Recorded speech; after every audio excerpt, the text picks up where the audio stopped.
Mike, thanks for joining us. Let me start there with Romo, where the dominoes fall. Where do you think he'll end up? I think he's going to end up with Denver at this point, Dan. They're the only ones that have been consistently ramping up what they're willing to say, what they're willing to leak about their interest. And I think John Elway will slow play this thing. And, when you have a Hall of Fame quarterback as your GM, it makes it easier to speak the language with a great quarterback and to get the guy to buy in. And I think it's going to be Denver. And you mentioned, I heard you talking about Houston. Yeah, they're stuck with Osweiler. He's got $16 million fully guaranteed this year. The cap hit for trading him would be crippling, and no one's going to take on that contract. So I think if the Texans get him, they do keep Osweiler, and Savage is still on his rookie deal. I could see keeping both guys just because you don't know what you're going to get out of Romo. In Denver, Paxton Lynch, Trevor Siemian, you keep both of them because there's no guarantee Romo's going to play a single game. Who were the Bears bidding against to get Mike Glennon? Well, look, here's the problem. There were different teams that viewed Mike Glennon at different value levels. And if the Jets were interested, and they reportedly were, they were at a different level, a much different level than the Bears. And I know the number's shocking, $13.5, $14 million a year for Glennon. But when you look at what starting quarterbacks make on veteran contracts, now, quarterbacks on their initial contract, they're tied to the rookie wage scale, and it pays them a lot less. But once you get to the second contract, $14 million is close to the bottom of what starting quarterbacks make. And there really has been some pressure in recent years from the bottom to the top. We haven't seen the top of the market grow the way that maybe it should be growing. So we're seeing a lot of guys in that middle class from 16 to 20 million, and we're seeing more and more guys in that 12 to $14 million range. And look, with Glennon, it could be a one-year experiment. It could be 2 years. Until we know how much he's fully guaranteed at signing, we won't really know if this is a full 3-year commitment. And also for the Bears, what other options do they have? That's the problem. There aren't enough good quarterbacks to go around. They're willing to take a chance with a guy who started 13 games as a rookie, and maybe they can turn him into something. What do you make of Aaron Rodgers' cryptic message where he tweeted out about salaries or maybe looking at his contract? He was on a radio show and talked about this.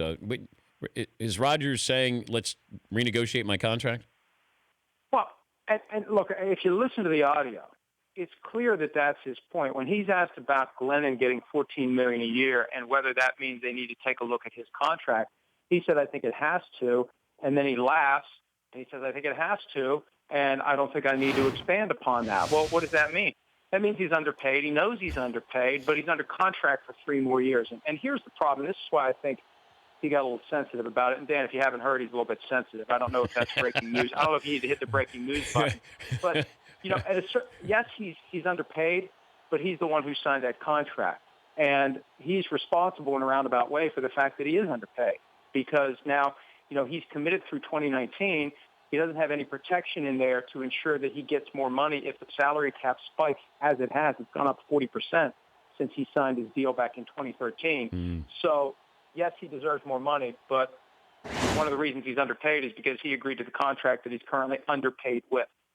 What are the Patriots doing? Well, they're full of surprises. Every time you turn around, Dwayne Allen, the trade from the Colts for Dwayne Allen to replace Martellus Bennett, and with Stephon Gilmore. And here's what's fascinating to me, how different teams value different players. The Bills, after 5 years with Stephon Gilmore, will let him walk away.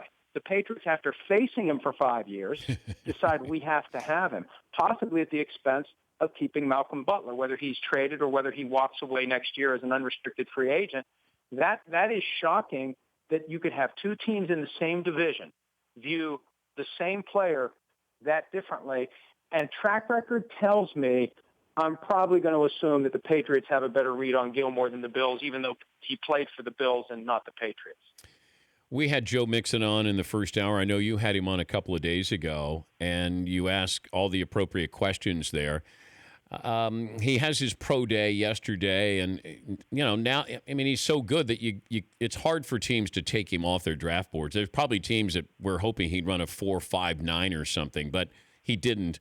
Where do you see this, or how do you see this playing out with Mixon? Well, I was told that if he's clean, he'd be a high second-round draft pick, but now maybe round 3, maybe round 4. The pro day potentially helps him. I think a lot of it depends upon what the expected PR backlash is going to be locally if you take him. The problem, though, is if you spend too much time laying the foundation for that ahead of the draft, you may as well have a billboard in every other NFL city letting your competitors know you're thinking about drafting Joe Mixon. And then when you have a chance to draft him, you're going to get leapfrogged by somebody who knows you're looking at him. So it becomes complicated from the standpoint of laying the proper foundation from a PR standpoint. And that's going to be the challenge because, look, we didn't know about Tyreek Hill last year, at least not as widely known as Joe Mixon. But once he was drafted by the Chiefs, they had to deal with a lot of tough questions about Tyreek Hill's background. This time around, it's all out in the open. It's all known. And maybe there's an argument to be made that the backlash won't be as significant because we're all kind of desensitized to it going in. What do you expect today to happen? Just all sorts of craziness. All the best players are going to be under contract by 4:30 p.m. And then the question becomes, when does the big money choke off and when do the bargain hunters show up for the second and third wave? And there's a game of musical chairs here. You got to know, if you're an agent for one of these players, you got to know when to jump on that offer. Because if you don't take it, you're going to find somebody else who takes it. And by the time you're ready to sign a contract, you're not going to get the same kind of dollars. And it all typically dries up by the end of the first weekend. But I think a lot of deals are going to get done today. And, but there's been surprises already, and I expect that over the next 5 or 6 hours there's going to be even more. What's the time frame for the Raiders' decision? Well, as a practical matter, they have to figure something out sooner than later because they got to build the stadium. And the Raiders have to play somewhere while they're building the stadium, and they have 2 more years in Oakland under their current lease. But the thinking is there'll be a recommendation by the appropriate committees that are involved in this in March, maybe in May, to approve the relocation.